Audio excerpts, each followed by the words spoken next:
কাঠামো ঔপনিবেশিক উত্তরাধিকারী বহন করছে। স্বাধীনতার ঘোষণাপত্রে সাম্য, মানবিক মর্যাদা ও সামাজিক ন্যায় বিচারের অঙ্গীকার ছিল, কিন্তু 1972 সালে প্রণীত সংবিধানে সেই অঙ্গীকার বাস্তবায়নের বদলে গণতান্ত্রিক ব্যবস্থাকে দুর্বল এবং সাংবিধানিক স্বৈরতন্ত্রের পথ খুলে দেওয়া হয়। সংবিধানে বলা হয় সকল ক্ষমতার মালিক জনগণ। বাস্তবে দেখা যায় সেই ক্ষমতা কেন্দ্রীভূত করা হয় একজন সুপ্রিম লিডারের হাতে। পরবর্তীতে একের পর এক জনবিরোধী সংশোধনীতে জনমানুষের গণতান্ত্রিক এবং নাগরিক অধিকারগুলো কেড়ে নেওয়া হয়, ক্ষমতাকে আরো কুক্ষিগত করা হয়, একই সঙ্গে যুক্ত হয় ঔপনিবেশিক আইন কাঠামো। এই মিলন থেকেই বাংলাদেশ রাষ্ট্রের এক ফ্যাসিবাদী কাঠামো গড়ে ওঠে। এই কাঠামো গত 54 বছরের শান্তিপূর্ণ ক্ষমতা হস্তান্তরের পথ বারবার ব্যাহত করেছে। যিনি ক্ষমতায় এসেছেন তাকে শান্তিপূর্ণভাবে নামানোর কোনো টেকসই ব্যবস্থা গড়ে ওঠেনি। একই সঙ্গে নানা অজুহাতে রাষ্ট্র নাগরিকদের প্রাণের অধিকারকে বিপন্ন করে তুলেছে। নাগরিকদের বেঁচে থাকার সহজাত অধিকারের করুণ চিত্র স্পষ্ট হয়ে ওঠে বিভিন্ন শাসনামলে বিচার বহির্ভূত হত্যাকাণ্ড ও পুলিশি সহিংসতার ঘটনায়। কখনো এসবের নাম দেওয়া হয়েছে ক্রস ফায়ার, কখনো অভিযান, কখনো আইন শৃঙ্খলা রক্ষা। নাগরিকদের বেঁচে থাকার সহজাত অধিকারের করুণ চিত্র স্পষ্ট হয়ে ওঠে বিভিন্ন শাসনামলে বিচার বহির্ভূত হত্যাকাণ্ড ও পুলিশি সহিংসতার ঘটনায়। কখনো এসবের নাম দেওয়া দুঃখিত আমি আবার পড়ছি 1990 সালের গণ আন্দোলনের মাধ্যমে সামরিক স্বৈরাচার পতন ঘটলেও গণতন্ত্রের পথে যাত্রা মসৃণ হয়নি, বরং সময়ের সঙ্গে সঙ্গে গণতন্ত্রের পদযাত্রায় গভীর হয়েছে। সেই ধারাবাহিকতাতেই 15 বছরের ফ্যাসিবাদী শাসন ব্যবস্থার চূড়ান্ত রূপ প্রত্যক্ষ করেছে দেশের মানুষ।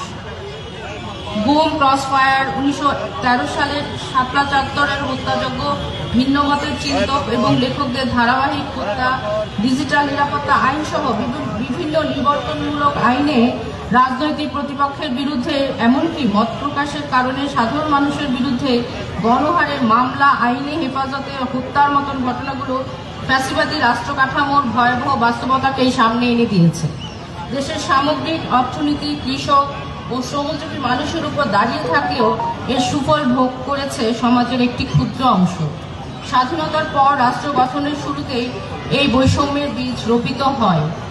রাষ্ট্রায়ত্তকরণের নামে ক্ষমতাসীন দলের অবাধ লুটপাট, মজুতদারি এবং চোরাচালান দেশের অর্থনীতির মেরুদণ্ড ভেঙে দেয়।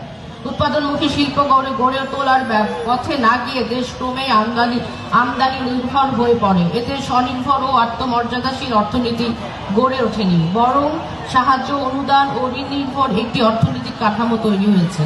এই কাঠামোর সঙ্গে যুক্ত হয়েছে বৈষম্যমূলক উন্নয়ন ধারণা, যা অল্প কিছু মানুষের লাভ নিশ্চিত করলেও সাধারণ মানুষের জীবন বদলাতে পারেনি। নতুন কর্মসংস্থান তৈরির পথ সংকুচিত হয়ে পড়েছে। এর সরাসরি ফল হিসেবে দেখা গেছে দুর্ভিক্ষ এবং অসংখ্য অভুক্ত মানুষের নির্মমভাবে মৃত্যু। স্বাধীন বাংলাদেশে জাতীয় পুঁজির সুস্থ বিকাশ ঘটেনি, বরং যে পুঁজিপতি শ্রেণী গড়ে ওঠে তারা চরিত্রগতভাবেই লুটপাটকারী, দুর্নীতিবাজ ও দস্যু দখলবাজ হয়ে ওঠে। পরবর্তীতে শিল্প পুঁজি কিছুটা গড়ে উঠলেও এই শ্রেণীর মৌলিক চরিত্র বদলায়নি। চরম মুনাফা লোভের কারণে তারা শ্রমিকদের ন্যায্য মজুরি ও ভাতা থেকে বঞ্চিত করেছে। নিরাপদ কর্মপরিবেশ নিশ্চিত করা হয়নি। সংগঠিত হওয়ার অধিকার ধারাবাহিকভাবে দমন করা হয়েছে। অন্যদিকে কৃষক সমাজ রাষ্ট্রীয় সহায়তার অভাবে ক্রমেই দুর্বল হয়ে পড়ে। মধ্যস্বত্বভোগী ব্যবসায়ী সিন্ডিকেটে দৌড়াতে তাদের আরও কৌশল খাসা করে তোলে। উচ্চ উৎপাদন খরচের বিপরীতে ফসলের ন্যায্য মূল্য না পাওয়ায় কৃষকরা ঋণের ফাঁদে জড়িয়ে পড়েছে। এক পর্যায়ে তারা কৃষিজমির মালিকানা হারাতে শুরু করে। কৃষিভূমি থেকে উচ্ছেদ হওয়া বিপুল জনগোষ্ঠীর খুব অল্প অংশই আনুষ্ঠানিক শিল্প কাজের সাথে যুক্ত হওয়ার সুযোগ পায়। অধিকাংশ মানুষ ভূমিহীন কৃষক, বর্গা চাষি বা দিনমজুর হিসেবে টিকে থাকার সংগ্রামে নামে। কেউ জীবিকার তাগিদে শহরমুখী হয় এবং নানা অনানুষ্ঠানিক পেশা, কাজ এবং ক্ষুদ্র ব্যবসায় যুক্ত হয়। আবার কেউ প্রবাসী শ্রমিক হিসেবে পাড়ি জমাতে শুরু করে। যে তৈরি পোশাক শিল্পের শ্রমিক এবং প্রবাসী শ্রমিকরা বৈদেশিক মুদ্রার সবচেয়ে বড় যোগান দিচ্ছে দেশের অর্থনীতিকে সচল রাখতে, তারাই আজ সবচেয়ে বেশি শোষণ ও বঞ্চনার শিকার। রেমিটেন্স আয়ের পরিসংখ্যানের আড়ালে চাপা পড়ে যায় প্রবাসী শ্রমিকদের লাশ হয়ে দেশে ফেরার চরম নির্মম বাস্তবতা। আজকের বাংলাদেশের সবচেয়ে বেশি কর্মসংস্থান সৃষ্টি হয় অনানুষ্ঠানিক খাতে, কিন্তু এই খাতের জন্য কোনো রাষ্ট্রীয় পৃষ্ঠপোষকতা বা সুরক্ষা নেই, বরং রাষ্ট্রের বিমতাসুলভ এবং নিপীড়নমূলক আচরণে এখানকার শ্রমজীবী মানুষের ন্যূনতম নাগরিক এবং মানবিক অধিকারও স্বীকৃতি পায় না।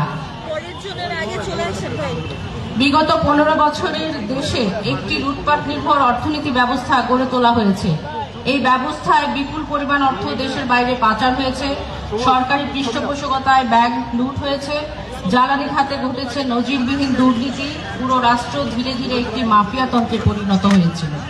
উন্নয়নের স্লোগান ব্যবহার করে পরিবেশ ও জীবন বৈচিত্র্যকে মারাত্মক ঝুঁকির মধ্যে ফেলে দেওয়া হয়েছে। একই সঙ্গে প্রতিবেশী দেশের সঙ্গে একে একে বৈষম্যমূলক চুক্তি করে দেশের অর্থনীতিকে ক্ষতিগ্রস্ত করেছে। বাংলাদেশের গণতান্ত্রিক পদযাত্রায় ভারতের নেতিবাচক ভূমিকার কথা আজ অজানা নয়। গত 54 বছরের এই রাজনৈতিক ও অর্থনৈতিক বাস্তবতায় আমরা এমন এক রাষ্ট্র পেয়েছি যা কেবল শ্রমজীবী মেহনতি মানুষ এবং ধর্মীয়, জাতিগত, লিঙ্গীয়, প্রান্তিক জনগোষ্ঠীর অধিকার অস্বীকার করেনি, বরং নাগরিক হিসেবে জনগণের মৌলিক অধিকার নিশ্চিত করতেও ব্যর্থ হয়েছে। এই বাস্তবতার বিরুদ্ধে বারবার প্রতিরোধ গড়ে উঠেছে। তেল, গ্যাস, বিদ্যুৎ বন্ধ রক্ষার আন্দোলন হয়েছে।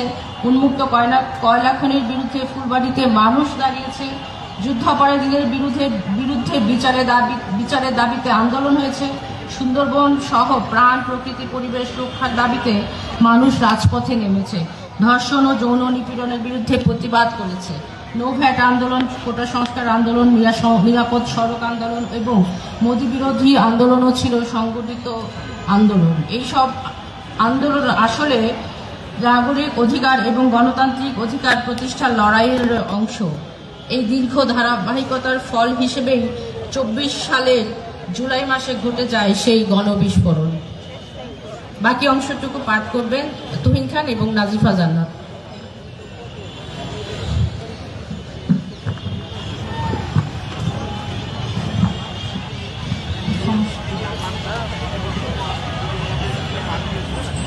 জুলাইয়ের পথ। জুলাই আমাদের সামনে বাংলাদেশ রাষ্ট্রের সঙ্গে নাগরিকের সম্পর্কের মৌলিক প্রশ্নটি স্পষ্টভাবে হাজির করে। জুলাই কেবল শাসক পরিবর্তনের ঘোষণা ছিল না, এটি ছিল ফ্যাসিবাদী রাষ্ট্র কাঠামো ভেঙে রাষ্ট্র সংস্কারের মাধ্যমে একটি প্রকৃত গণতান্ত্রিক ব্যবস্থা প্রতিষ্ঠার আকাঙ্ক্ষার প্রকাশ। অন্তর্ভুক্তিমূলক রাজনৈতিকের পরিসরের দাবি নিয়ে জুলাই আমাদের সামনে এসেছিল। অন্তর্বর্তীকালীন সরকার রাষ্ট্র সংস্কারের নানা উদ্যোগ গ্রহণ করলেও 1.5 বছর পর এসে বাস্তবতা ভিন্ন ও হতাশাজনক। একই সঙ্গে যে অন্তর্ভুক্তিমূলক রাজনৈতিক পরিসরের স্বপ্ন তৈরি হয়েছিল তা আজ অনেকটাই ভেঙে পড়েছে।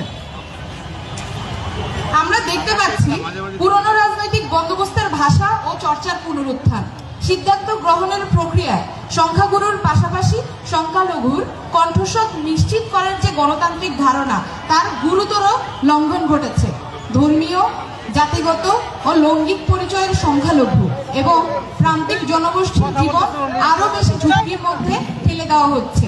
প্রায় সব রাজনৈতিক শক্তি কোনো না কোনোভাবে নারী, সংখ্যালঘু বা প্রান্তিক জনগোষ্ঠীর প্রতি অবিচারমূলক আচরণ করেছে।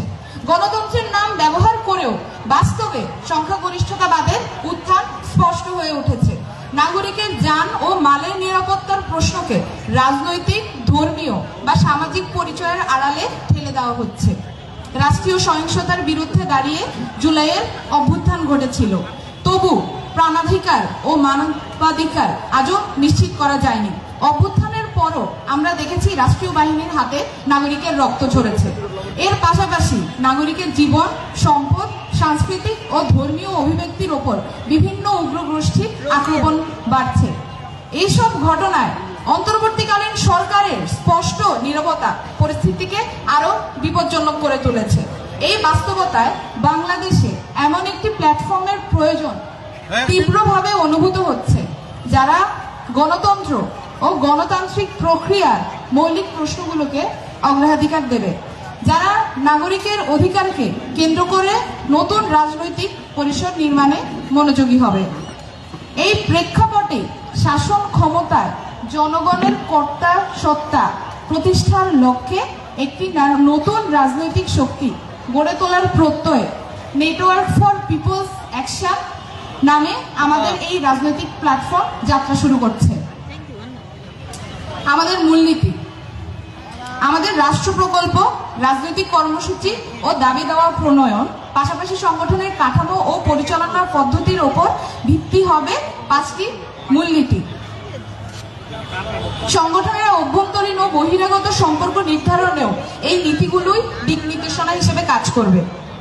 এই 5টি মূলনীতি হলো গণতন্ত্র, সাম্য, মানবিক মর্যাদা, সামাজিক ন্যায় বিচার এবং প্রাণ প্রকৃতি ও পরিবেশ সুরক্ষা।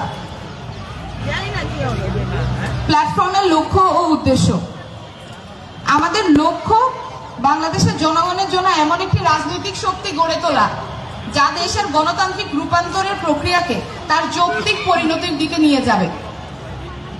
একই সঙ্গে এই শক্তি সাম্য, মানবিক মর্যাদা ও সামাজিক ন্যায় বিচার প্রতিষ্ঠার সংগ্রামে অগ্রণী ভূমিকা পালন করবে।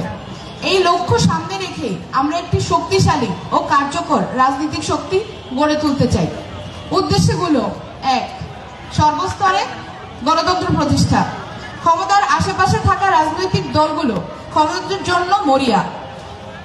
ক্ষমতা হারানোর ভয় তাদের গ্রাস করে রেখেছে। এই ক্ষমতার দ্বন্দ্ব ও পারস্পরিক অবিশ্বাসের কারণে দেশে আজ জনগণের পূর্ণ ভোটাধিকার প্রতিষ্ঠিত হয়নি। তাই নির্দিষ্ট সময় পরপর অবাধ, সুষ্ঠু ও নিরপেক্ষ নির্বাচনের মাধ্যমে শান্তিপূর্ণভাবে ক্ষমতা হস্তান্তর নিশ্চিত করাই গণতন্ত্র প্রতিষ্ঠার প্রধান শর্ত। তবে শুধু ভোট দেওয়ার অধিকার থাকলেই গণতন্ত্র হয় না। আমরা এমন গণতন্ত্র চাই যেখানে সংখ্যালঘু, দুর্বল ও প্রান্তিক মানুষের কথাও গুরুত্ব পাবে, যেখানে ক্ষমতাহীন মানুষের কণ্ঠস্বর শোনা যাবে এবং নাগরিক অধিকার বাস্তবে সুরক্ষিত থাকবে। আমরা চাই রাষ্ট্র ও সমাজের সব প্রতিষ্ঠানে গণতন্ত্রের চর্চা থাকুক। একই সঙ্গে দীর্ঘদিন ধরে গড়ে ওঠা অসম ক্ষমতার কাঠামো ভাঙতে সক্রিয় ভূমিকা রাখতে চাই। 2. সাম্য ও সমাধিকার প্রতিষ্ঠা। বাংলাদেশ শুরু থেকে জাতিগত, ধর্মীয় ও লিঙ্গীয় সংখ্যাগরিষ্ঠতাবাদী একটি রাষ্ট্র হিসেবে গড়ে উঠেছে। রাষ্ট্র এখানে বাঙালি ব্যতীত অন্যান্য জাতিগোষ্ঠীকে স্বীকার করে না। হিন্দু, বৌদ্ধ,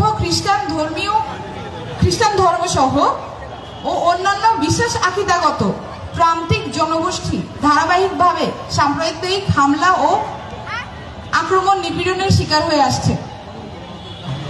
এই দেশে নারীর সমান অধিকার এখনো নিশ্চিত হয়নি, বরং নারীরা প্রতিদিন যৌন হয়রানি সহ বিভিন্ন ধরনের সহিংসতার মুখে পড়ছে। একইভাবে অন্যান্য প্রান্তিক লিঙ্গ পরিচয়ের মানুষেরও কোনো সামাজিক বা রাষ্ট্রীয় স্বীকৃতি নেই। আমরা এমন একটি রাষ্ট্র ও সমাজ গড়ে তুলতে চাই যেখানে জাতি, ধর্ম, বর্ণ, লিঙ্গ ও শ্রেণী নির্বিশেষে সকল নাগরিকের সমান মর্যাদা ও সমান অধিকার থাকবে। সকল লিঙ্গ, জাতিগোষ্ঠী এবং ধর্ম ও বিশ্বাসের মানুষের নিরাপত্তা ও সমমর্যাদা নিশ্চিত করাই আমাদের লক্ষ্য। একই সঙ্গে রাষ্ট্রীয় সুযোগ সুবিধায় তাদের সমান অধিকার থাকবে। এর পাশাপাশি আমরা চাই রাষ্ট্র ও সমাজ পরিচালনার প্রতিটি স্তরে তাদের সক্রিয় অংশগ্রহণ ও প্রকৃত অংশীদারিত্ব নিশ্চিত করা।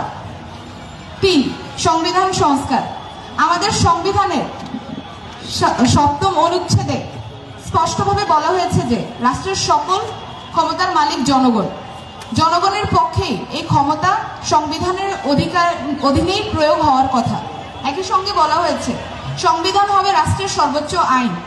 সংবিধানের সাথে অসামঞ্জস্য কোনো আইন থাকলে তা বাতিল বলে গণ্য হবে। কিন্তু বাস্তবে আমরা দেখছি 1972 সালের সংবিধান এবং পরবর্তী সংশোধনীগুলোর মধ্যে বারবার জনগণের সেই ক্ষমতার মালিকানাকে অস্বীকার করা হচ্ছে। রাষ্ট্রীয় ক্ষমতা ধীরে ধীরে জনগণের হাত থেকে সরে গিয়ে সীমিত কিছু গোষ্ঠীর হাতে কেন্দ্রীভূত হয়েছে। আমরা এমন সংবিধান সংস্কারের পক্ষে কাজ করতে চাই যা সত্যিকার অর্থে 7ম অনুচ্ছেদের চেতনা বাস্তবায়ন করবে, অর্থাৎ রাষ্ট্রের সকল ক্ষমতা জনগণের হাতে ফিরিয়ে দেবে। এজন্য সংবিধানের সঙ্গে অসামঞ্জস্য অনুচ্ছেদগুলো বাতিল, পরিবর্তন বা সংশোধন করতে হবে। আমাদের লক্ষ্য এমন একটি সংবিধান গড়ে তোলা যা বাস্তব অর্থেই জনগণের অভিপ্রায়ের পরম অভিব্যক্তি হিসেবে কাজ করবে। এই পরের অংশটুকু পাঠ করবেন তুহিন খান।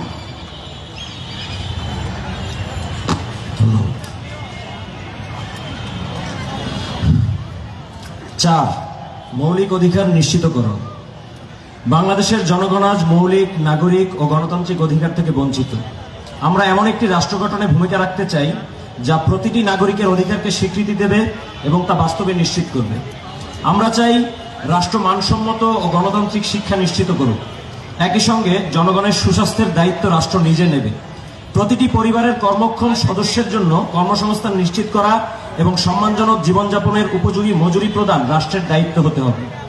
যারা কর্মহীন তাদের সামাজিক সুরক্ষা বলয়ের আওতায় নিয়ে আসতে হবে। রাষ্ট্রের দায়িত্ব হবে সকল মানুষের অন্ন, বস্ত্র, বাসস্থানের নিশ্চয়তা দেওয়া। জাতি, ধর্ম, লিঙ্গ, শ্রেণী নির্বিশেষে নাগরিক হিসেবে সকলের জন্য সমান সুযোগ ও সুবিধা নিশ্চিত করতে হবে। একই সঙ্গে রাষ্ট্রকে জনগণের জান ও মালের নিরাপত্তা নিশ্চিত করতে হবে। যে কোনো জুলুম ও নিপীড়নের বিরুদ্ধে নাগরিককে আশ্রয় দিতে হবে এবং ন্যায় বিচার নিশ্চিত করতে হবে। প্রতিটি নাগরিকের মত প্রকাশের স্বাধীনতা ও ধর্মীয় স্বাধীনতাও পূর্ণভাবে সুরক্ষিত করতে হবে। 5, রাষ্ট্রীয় প্রতিষ্ঠানসমূহের সংস্কার। বর্তমান ক্ষমতা কাঠামোয় রাষ্ট্রীয় প্রতিষ্ঠানগুলো জনগণের সেবক না হয়ে শাসক ও ক্ষমতাসীন শ্রেণীর অনুগত শক্তিতে পরিণত হয়েছে। তারা জনগণের উপর ক্ষমতা প্রয়োগের অংশীদার হয়ে উঠেছে এবং সেই ক্ষমতাকে সম্পদে রূপান্তরের কাজে ব্যবহার করছে। এর ফলে জনগণের রক্ষক প্রতিষ্ঠানগুলো অনেক ক্ষেত্রে ভক্ষকের ভূমিকায় অবতীর্ণ হয়েছে। আমরা রাষ্ট্রীয় প্রতিষ্ঠানগুলোকে জনগণের অধিকার সুরক্ষা ও সেবাভিত্তিক কাঠামোয় রূপান্তর করতে চাই। এর জন্য প্রয়োজন রাষ্ট্রীয় প্রতিষ্ঠানগুলোকে সরকার প্রধান ও ক্ষমতাসীন দলের সরাসরি নিয়ন্ত্রণ ও প্রভাব মুক্ত করা। একই সঙ্গে এসব প্রতিষ্ঠানকে জনগণের কাছে জবাবদিহির আওতায় আনতে হবে। আমরা আইন বিভাগ, নির্বাহী বিভাগ ও বিচার বিভাগের পূর্ণ কার্যকর পৃথকীকরণ চাই। পাশাপাশি ক্ষমতার বিকেন্দ্রীকরণের লক্ষ্যে শক্তিশালী স্থানীয় সরকার ব্যবস্থা গড়ে তুলতে চাই। এই স্থানীয় সরকার হতে হবে আর্থিকভাবে স্বয়ংসম্পূর্ণ, কেন্দ্রীয় নিয়ন্ত্রণ মুক্ত ও জনগণের কাছে সরাসরি দায়বদ্ধ। 6, অর্থনৈতিক রূপান্তর। আমরা বাংলাদেশের লুটপাট, দুর্নীতি ও সিন্ডিকেট নির্ভর এবং পরনির্ভরশীল অর্থনীতির আমূল পরিবর্তন চাই। এর জায়গায় আমরা গড়ে তুলতে চাই একটি স্বনির্ভর, আত্মমর্যাদাশীল, উৎপাদনমুখী ও জনকল্যাণ ভিত্তিক অর্থনীতি। আমাদের লক্ষ্য দেশের প্রাকৃতিক সম্পদ ও মানব সম্পদের সর্বোত্তম ব্যবহার নিশ্চিত করা। কৃষি ও বহুমুখী শিল্প উৎপাদনের বিকাশের মাধ্যমে আমরা একটি সমৃদ্ধ বাংলাদেশ গড়ে তুলতে চাই। কৃষকের উৎপাদন খরচ কমানো, সহজ শর্তে কৃষি ঋণ নিশ্চিত করা এবং উৎপাদিত পণ্যের ন্যায্য মূল্য পেতে রাষ্ট্রীয় ভর্তুকি দেওয়া আমাদের অগ্রাধিকার। একই সঙ্গে শিল্প শ্রমিকদের জন্য ন্যায্য ও সম্মানজনক মজুরি কাঠামো গড়ে তুলতে চাই, যাতে তারা নিয়মিত মজুরি ও ভাতা পান। আমরা একটি শক্তিশালী ও কার্যকরভাবে নিয়ন্ত্রিত বাজার ব্যবস্থা প্রতিষ্ঠা করতে চাই। প্রগতিশীল কর ব্যবস্থা চালুর মাধ্যমে অর্থনৈতিক বৈষম্য কমানো এবং রাষ্ট্রীয় আয় বৃদ্ধি করাই আমাদের লক্ষ্য। এই আয় জনগণের সেবায় ব্যয় করা হবে। এর মাধ্যমে সারা দেশে এমন রাষ্ট্রীয় সেবা প্রতিষ্ঠান গড়ে তোলা হবে যা প্রতিটি নাগরিকের দোরগোড়ায় সেবা পৌঁছে দেবে এবং বিপুল কর্মসংস্থানের সুযোগ সৃষ্টি করবে। 7, প্রাণ, প্রকৃতি, পরিবেশ সুরক্ষা। জলবায়ু পরিবর্তনের কারণে বাংলাদেশ বিশ্বের সবচেয়ে ঝুঁকিতে থাকা দেশগুলোর একটি। গত কয়েক দশকে নেওয়া সর্বগ্রাসী উন্নয়ন ও মেগা প্রকল্পগুলোতে প্রাণ, প্রকৃতি ও পরিবেশ সুরক্ষার বিষয়টি গুরুত্ব পায়নি। একদিকে আন্তর্জাতিক নিয়মনীতি উপেক্ষা করে প্রতিবেশী দেশ আমাদের নদীগুলোর উপর বাঁধ, ব্যারাজ ও ড্যাম নির্মাণ করেছে এবং পানি প্রত্যাহার করেছে। এর ফলে বহু নদী শুকিয়ে গেছে। অন্যদিকে দেশের ভেতরে নদী খেকো দস্যুদের দৌরাত্মে অসংখ্য নদী ও খাল বিলুপ্ত হয়ে গেছে। খাল, বিল ভরাট, বন ও সবুজ অঞ্চল উজাড় করে অপরিকল্পিত নগরায়ন ঘটানো হয়েছে। পরিবেশ ধ্বংসকারী শিল্পায়ন, অতিরিক্ত বায়ু দূষণ, প্লাস্টিক ও সীসা দূষণ এবং রাজধানী ও শহরমুখী জনস্রোত দেশকে ধীরে ধীরে বসবাসের অযোগ্য করে তুলেছে। আমরা প্রাণ, প্রকৃতি ও পরিবেশ সুরক্ষাকে সর্বোচ্চ অগ্রাধিকার দিতে চাই। প্রাকৃতিক সম্পদের টেকসই ব্যবহারের মাধ্যমে আমরা একটি নিরাপদ, স্বাস্থ্যকর ও বাসযোগ্য বাংলাদেশ গড়ে তুলতে চাই। এই লক্ষ্য উদ্দেশ্য সামনে রেখে আমরা দেশের সর্বস্তরের মানুষের কাছে পৌঁছাতে চাই। আমরা তাদের সংগঠিত করতে চাই এবং জনগণের অধিকার রক্ষায় তাদের ন্যায্য দাবি ও আন্দোলন সংগ্রামের পাশে দাঁড়াতে চাই। যেসব অ্যাক্টিভিস্ট ও সংগঠন এই লক্ষ্য উদ্দেশ্য বাস্তবায়নে একসঙ্গে কাজ করতে আগ্রহী, তাদের সঙ্গে সম্মিলিত আলোচনার মাধ্যমে জনগণের মধ্য থেকেই একটি নতুন রাজনৈতিক শক্তি গড়ে তুলতে চাই। আমরা সেই শক্তির রূপরেখা, কাঠামো ও রাজনৈতিক কর্মসূচি যৌথভাবে চূড়ান্ত করতে চাই। আমাদের লক্ষ্য এমন একটি আন্দোলন গড়ে তোলা যা দেশ জুড়ে ধারাবাহিক সংগ্রামের মাধ্যমে শাসক শ্রেণীকে জনগণের দাবি মানতে বাধ্য করবে। একই সঙ্গে শাসন ক্ষমতায় জনগণের প্রকৃত মালিকানাও প্রতিষ্ঠা করবে। উপসংহার: ইতিহাসের এই চূড়ান্ত সন্ধিক্ষণে দাঁড়িয়ে নীরব দর্শক হয়ে থাকার আর সুযোগ নেই। জুলাইয়ের রাজপথে ছাত্র, শ্রমিক ও সাধারণ মানুষের যে রক্ত ঝরেছে তা কেবল ক্ষমতার পালাবদলের জন্য ছিল না, তা এক ফ্যাসিবাদের জায়গায় আরেক ফ্যাসিবাদ, এক স্বৈরশাসকের বদলে আরেক স্বৈরশাসক বসানোর জন্য ছিল না। সেই রক্ত ছিল রাষ্ট্র কাঠামোর আমূল পরিবর্তনের আকাঙ্ক্ষার প্রকাশ। 54 বছরের শোষণ ও বঞ্চনার ইতিহাস আমাদের স্পষ্ট শিক্ষা দেয়, পুরনো কাঠামো বহাল রেখে জনগণের মুক্তি সম্ভব নয়। আজ যখন সাম্প্রদায়িক বিভাজন ও গণবিরোধী রাজনৈতিক শক্তি জাতীয় ঐক্য ভাঙতে তৎপর, তখন মুক্তিযুদ্ধ জুলাইয়ের আকাঙ্ক্ষা বাস্তবায়নের একমাত্র পথ হল জনগণের নিজস্ব রাজনৈতিক শক্তি গড়ে তোলা। এই কারণেই দল, মত, জাতীয় ধর্ম নির্বিশেষে দেশের সকল সহনাগরিকের প্রতি আমাদের আহ্বান, আসুন আমরা ঐক্যবদ্ধ হই। আমাদের বিভক্তি কেবল শাসক শ্রেণীর কায়েমি স্বার্থকেই শক্তিশালী করবে। আসুন আমরা এমন একটি রাজনৈতিক শক্তি গড়ে তুলি যা কোনো প্রভু শক্তির কাছে মাথা নত করবে না। আসুন আমরা এমন এক বাংলাদেশ গড়ে তুলি যেখানে রাষ্ট্র হবে জনগণের জন্য পরম নিরাপদ আশ্রয়। সেই বাংলাদেশে প্রতিটি শিশুর সম্ভাবনা পূর্ণভাবে বিকশিত হওয়ার সুযোগ থাকবে। জাতি, ধর্ম, বর্ণ, লিঙ্গ, শ্রেণী নির্বিশেষে প্রতিটি নাগরিক রাষ্ট্রের কাছ থেকে সমান গণতান্ত্রিক ও নাগরিক অধিকার পাবে। এমন একটি রাষ্ট্রই জনগণকে শান্তি, আত্মমর্যাদা ও সমৃদ্ধির পথে এগিয়ে নিয়ে যাবে। আসুন আমরা সেই রাষ্ট্রের জন্য নতুন রাজনৈতিক প্রয়াসে ঐক্যবদ্ধ হই। ধন্যবাদ সবাইকে। আমাদের এই ঘোষণাপত্রটি আমরা যেটি পাঠ করলাম এটি আসলে আমাদের একটি খসড়া ঘোষণাপত্র। এই ঘোষণাপত্রটি আমরা এখন সবার জন্য উন্মুক্ত করে দিলাম পাঠের মাধ্যমে। পরবর্তীতে জনমতামতের ভিত্তিতে আমরা আমাদের এই খসড়া গঠনতন্ত্র ঘোষণাপত্রটিকে আমরা পূর্ণাঙ্গ একটি রূপে পরিণত করব। ধন্যবাদ সবাইকে।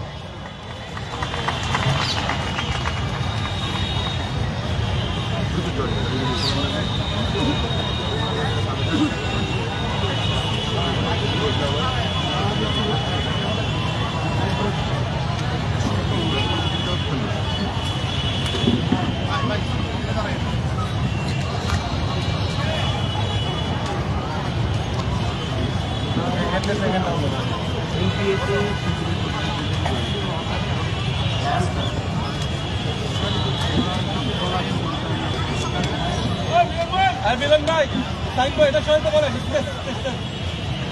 এটা সরাতে হবে।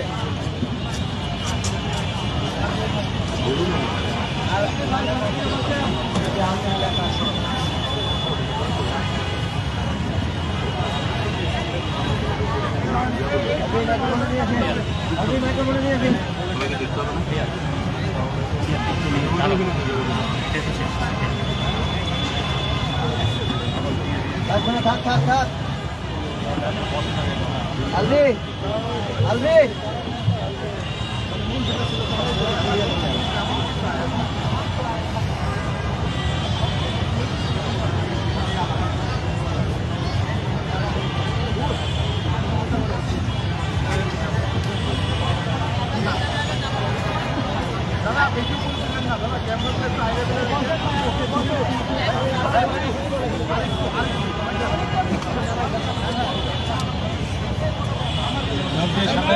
থাকবে।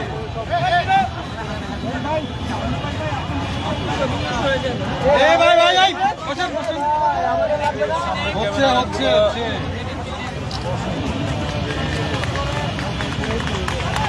ভাই ওনারা যদি এমনি থাকে তো আমরা কি করুন?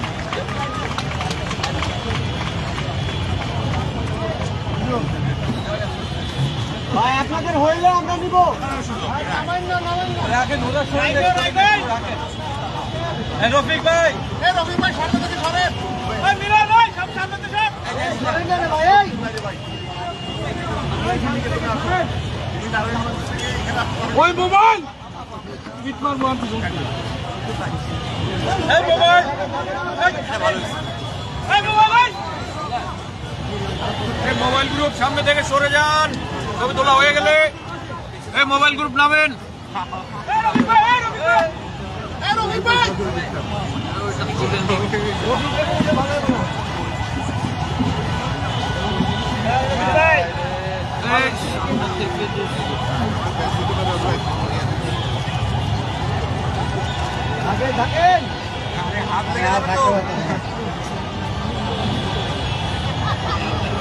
পাওয়া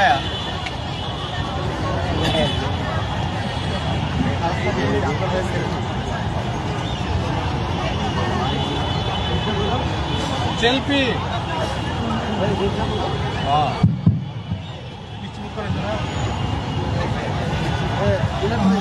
হ্যালো, আমাদের মধ্যে আমাদের সহযোদ্ধাদের মধ্যে এবং আপনারা যারা আমন্ত্রিত অতিথি এসেছেন তাদের মধ্যে আমরা বেশ কিছু মানুষের নাম আমরা ঘোষণা করব।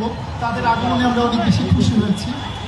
আমাদের মধ্যে উপস্থিত আছেন কবি ও চিন্তক ফরহাদ মজহার, বাসদ মার্ক্সবাদী কেন্দ্রীয় নির্বাহী ফোরামের সদস্য সীমা দত্ত, রাষ্ট্র সংস্কার আন্দোলনের দিদারুল ভূঁইয়া, রাজশাহী বিশ্ববিদ্যালয়ের শিক্ষক বখতিয়ার আহমেদ, আইনজীবী মনজুর আল মতি, শিল্পী বিথি ঘোষ, শ্রমিক নেতা শহীদুল ইসলাম সবুজ, অ্যাক্টিভিস্ট নাহিদ হাসান নলেজ, লেখক আলতাফ পারভেজ, ঢাকা ৮ আসনের সংসদ সদস্য প্রার্থী রাফিকুজ্জামান ফরিদ, গণতান্ত্রিক অধিকার কমিটির সদস্য মাহতাবুদ্দিন, শ্রমিক নেতা সত্যজিৎ বিশ্বাস, লেখক মাঝহার জীবন, কথা সাহিত্যিক মশিউল আলম, সঙ্গীত শিল্পী মুসা কলিম মুকুল, রাষ্ট্র সংস্কার আন্দোলনের সাইদুল হক সবুজ, পরিবেশ আন্দোলনের কর্মী আমিরুল রাজীব, কবি শোয়েব মাহমুদ, কবি জাহিদ জগৎ, গণ অধিকার পরিষদের কেন্দ্রীয় নেতা হাবিবুর রহমান রিজু, শিল্পী অমল আকাশ,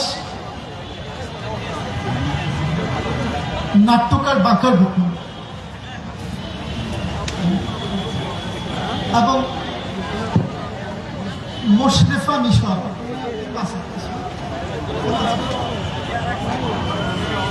এবং আমাদের মধ্যে অনেকের নাম বাদ পড়ে যেতে পারে, আমরা তাদের কাছে দুঃখ প্রকাশ করছি। আমাদের যে প্রেস রিলিজ সেটা তথ্য কেন্দ্র আছে আমাদের আমার হাতের ডায়েরি, তথ্য কেন্দ্র থেকে আপনারা নিয়ে যেতে পারবেন। এবং আমরা এখানে শেষ করছি। নেটওয়ার্ক ফর পিপল সেকশন এই প্ল্যাটফর্মের মাধ্যমে আমরা মানুষের সাথে মিশতে চাই, কথা বলতে চাই, তাদের স্ট্রাগলকে আমাদের রাজনীতির মূল আকাঙ্ক্ষা বানিয়ে তুলতে চাই। সেজন্য আমাদের সাথে আপনারা যোগ দিন, কথা বলুন, আপনাদের প্রত্যাশা জানান আমাদেরকে। আমাদের অফিসিয়াল ফেসবুক পেজে facebook.com/ournpa এবং ওয়েবসাইট ournpa.org এই সাইটে আগামী সপ্তাহের মধ্যে আমরা একটি প্রেস কনফারেন্স আয়োজন করে আমাদের পরবর্তী কার্যক্রম ঘোষণা করব এবং সেই প্রেস কনফারেন্সের বিস্তারিত খুব শিগগিরই জানানো হবে। আজকের অনুষ্ঠানে উপস্থিত থাকার জন্য সকল অতিথি, সাংবাদিক এবং অংশ